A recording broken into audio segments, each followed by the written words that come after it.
बस चालक आणि वाहकाच्या प्रसंगावधानतेमुळे मिळाले प्रवासी तरुणीस जीवदान। पाहूया सविस्तर बातमी। श्वेता अमित जाधव राहणार सोलापूर ही 16 वर्षांची तरुणी आपल्या कुटुंबियांसोबत सातारला नातेवाईकांकडे जाण्यासाठी सोलापूर सातारा या गाडीमध्ये बसली। सकाळी 7 वाजता सोलापूर बस स्थानकावरून गाडी निघाली। गाडी प्रवास करत असताना पिलीवमध्ये त्या दरम्यान श्वेतास अचानक अस्वस्थ वाटू लागलं। त्यावेळी चालक आणि वाहकांना सांगून मेडिकलमधून कुटुंबियांनी त्यांच्यासाठी गोळी घेतली। त्यानंतर तिला थोडं बरं वाटू लागलं।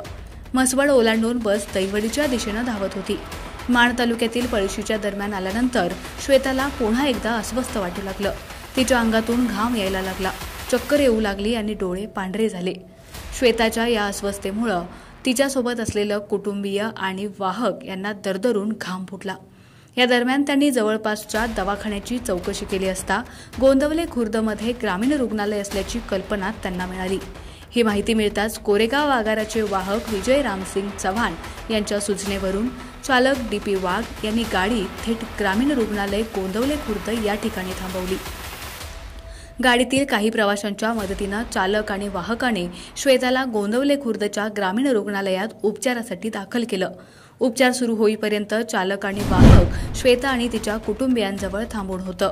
तिच्यावर उपचार सुरू होताच चालक आणि वाहक यांनी इतर प्रवाशांच्या साथीनं आपला पुढचा प्रवास साताऱ्याच्या दिशेनं सुरू केला।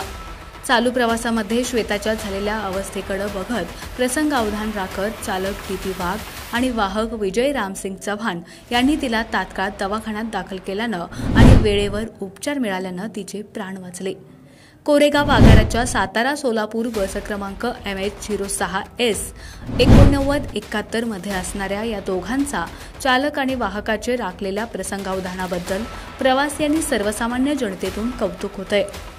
आपला आवाज न्यूजसाठी एकनाथ वाघमोडे, दहिवडी।